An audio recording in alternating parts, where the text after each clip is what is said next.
Let me kick things off with an insight that completely shifts the way you should view everything unfolding in the gold market at this moment.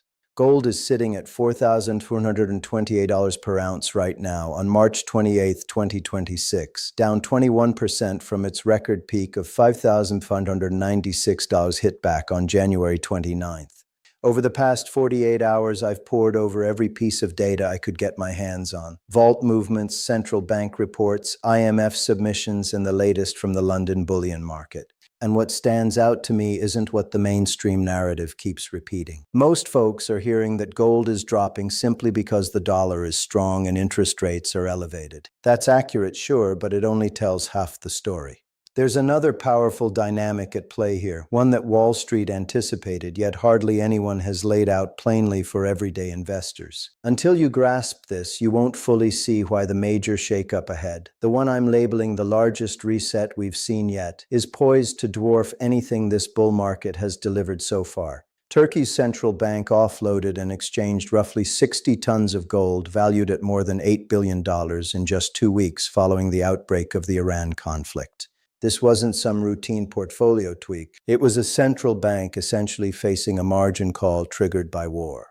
Let me walk you through precisely what that involves and why it should matter to anyone holding gold, silver, or other precious metals today. Subscribe now. Here's how the process unfolded, broken down clearly, because this is the piece that's rarely spelled out in straightforward terms. Turkey brings in about 90% of its oil and 98% of its natural gas from abroad. Once the Iran war kicked off on February 28th and Brent crude surged from $75 to more than $100 a barrel, Turkey's yearly energy import costs jumped by around $20 billion.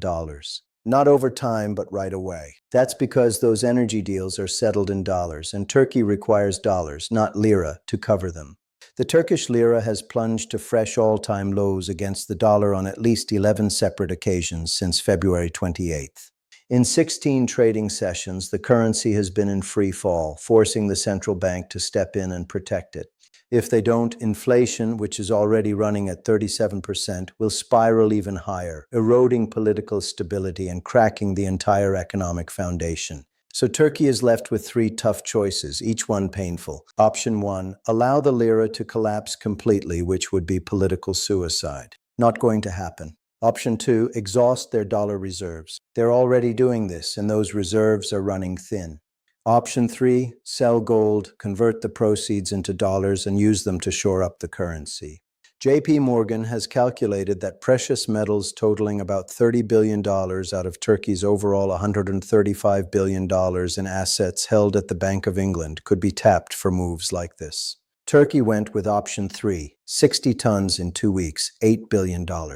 This isn't a deliberate strategy. It's a compelled sell-off, a margin call. Only instead of a regular investor getting that urgent call from their broker, it's an entire country having to unload its gold holdings to safeguard its currency during a war it never initiated. Here's where it gets critical. Turkey isn't the only one in this boat. And this is the crucial detail I need you to absorb before you decide anything about your own holdings in gold.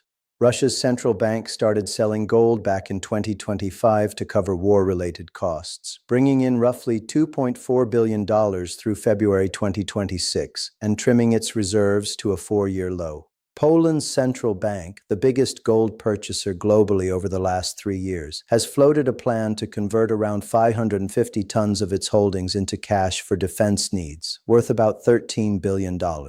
The central bank governor detailed the idea in early March. Poland marks a shift in a similar direction, moving from heavy buyer to potential seller. China's People's Bank halted its gold buying in the 4th quarter of 2025. India's central bank flipped to a net seller in January 2026 amid rupee weakness and the need for extra liquidity from the RBI. Consider what this lineup really means. Turkey selling, Russia selling, Poland weighing a sale, China on pause, India selling. These were the biggest drivers of the entire gold bull market. Collectively, they signal a broad turn among key official players from consistent net buyers to net sellers, or those poised to sell soon. And this is the question that's been on my mind all week. If the very central banks that propelled gold from $1,800 to $5,596 are now selling off, what does the future hold? The real answer, after digging deep into the numbers, runs counter to what most people would first guess. And I believe this insight is the single most valuable thing I can share with you today. Let me clarify exactly what a reset looks like, because I've navigated four major ones in the gold market across my 40 years handling capital: 1976, 1983, 2008, and 2013. Each followed an identical sequence. Forced selling floods the market. Not planned disposals, but compelled ones. Central banks that had built up positions for years suddenly have no option but to liquidate as a crisis wipes out their dollar income streams, and they scramble for cash just to stay afloat. Gold prices drop sharply. Everyday investors watch the decline and assume the bull market has run its course, so they sell too. That piles on even more pressure, driving prices lower still. Then, once the forced selling runs its course, the underlying crisis settles, and the dollar needs sparked by the oil shock ease up, the core buyers step back in. The central banks that had to sell don't walk away from gold as a reserve asset forever. They sold out of necessity, not because they altered their long-term outlook. And as soon as they're able, they start buying again. The budget and currency pressures pushing Turkey and Russia to sell stem directly from the conflict, not from any change in overall policy. If shipping through Hormuz returns to normal and oil pulls back toward $85 to $90, lira strain eases, emergency selling eases off, and the medium-term supply outlook steadies, the long-term demand base stays rock solid. Diversification away from dollar holdings, continued geopolitical tensions, and widening budget shortfalls in developed economies all keep giving central banks strong reasons to hold gold. This is the reset, not the close of the bull market, but the clearing out of built-up excess and the kind of forced liquidation that sets the stage for an even bigger advance ahead. And I want to be specific about why I'm describing the shift coming as the biggest reset we've ever seen. Back in 1973, at the start of gold's legendary bull run, U.S. national debt stood at around $500 billion. Today it's $39 trillion. That's not just more of the same. It's an entirely new level of fiscal pressure that creates a fundamentally stronger long-term pull for gold. In 1973, no central banks were buying gold as a deliberate strategy. The whole system for sovereign gold buildup, the swap facilities, vault networks, and agreements at the Bank of England was barely in place. Today, central banks are projected to acquire about 850 tons of gold in 2026, nearly matching last year's pace and still well above the pre-2022 norm of 400 to 500 tons. In 1973, there was no silver supply shortfall. There was no AI-driven boom in industrial metals demand. There was no dollarization push on anything like the scale we're seeing now. And here's the point I keep circling back to. When the US and its partners froze Russia's currency reserves in 2022, leaders across emerging markets paid close attention. If your reserves can be locked down at the click of a button, they aren't truly yours. Gold, by contrast, stands apart. It carries no counterparty risk. It can't be created out of thin air, debased, or hit with sanctions. That lesson didn't vanish when Turkey had to sell 60 tons to protect its currency. Turkey still recognizes that gold can't be frozen. They sold because they urgently needed dollars in the heat of crisis, not because they abandoned gold's role as a key reserve asset. Once the crisis eases, Turkey will return to buying gold, since the underlying strategic reasons that guided its buildup over the past decade remain unchanged. The same holds for Russia. The same holds for Poland. The same holds for every central bank pushed into selling by the dollar squeeze from the Iran war. This isn't the finish line for the gold bull market. It's the biggest, most intense reset inside it. And resets, by design, deliver the most compelling entry points in any sustained trend. Now let me outline the three-phase roadmap from here, because I want to hand you something practical and usable rather than just big picture analysis. Phase 1 is where we stand today, the forced liquidation stage. Gold is trading around $4,428 per ounce as of March 28, 2026, off 21% from its record high of $5,596 on January 29th. The sellers aren't weighing long-term strategy. They're simply fulfilling immediate needs. Turkey is safeguarding its currency. Russia is covering war costs. Poland is eyeing defense funding. The selling weight is genuine, sizable, and by nature limited. Nations can't unload more gold than they possess, and the gold they're parting with has a clear floor. The key question I'm using to pinpoint that floor is this: how much more forced selling is still out there? Turkey's central bank disclosed a total reduction of 58.4 tons over two weekly updates, 6 tons in the week of March 13th and 52.4 tons in the week of March 20th. JP Morgan figures around $30 billion in precious metals remain available for additional steps.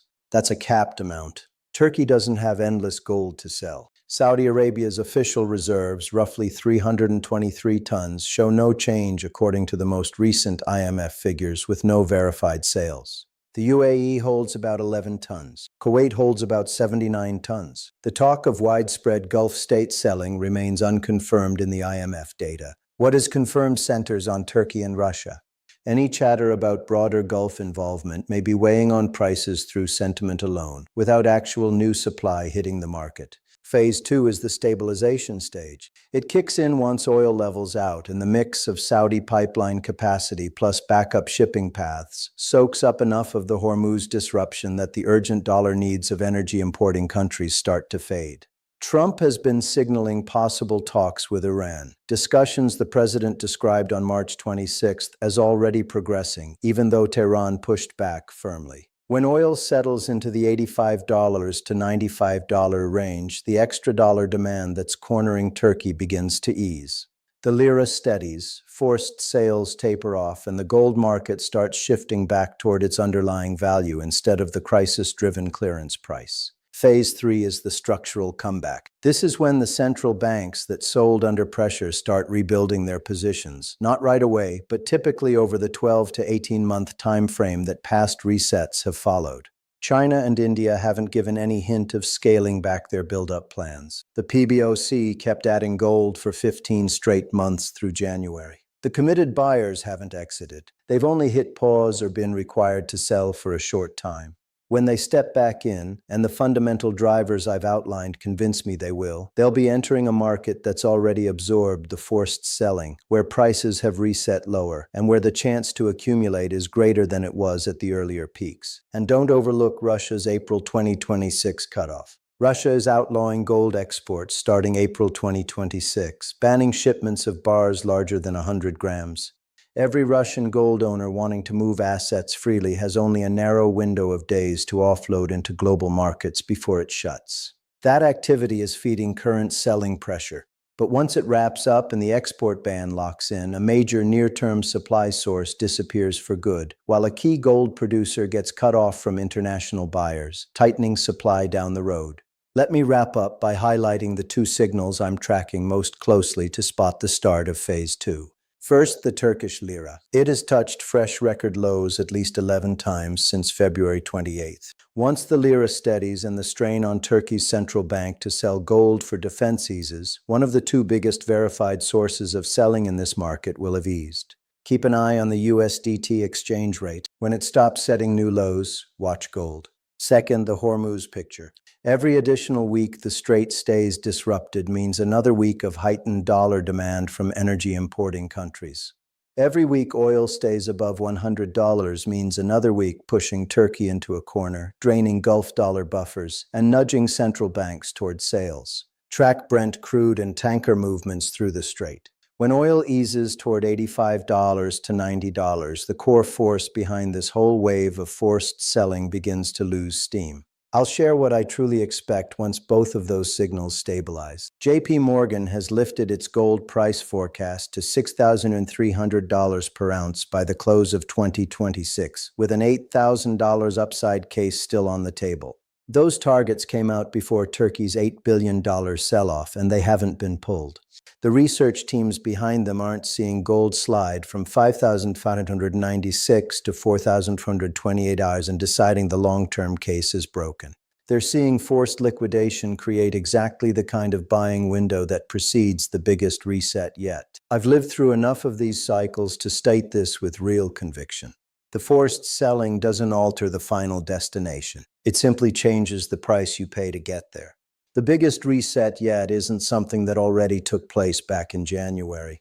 It's unfolding right now in late March 2026 as Turkey moves its last tons, as Russia nears its export deadline, as Poland weighs monetizing its holdings, and as China holds steady with its buying program fully in place. The reset builds the floor, and that floor, likely landing somewhere between $4,000 and $4,500 based on all the data I'm reviewing, is the springboard for what lies ahead. Watch the lira, watch Brent crude.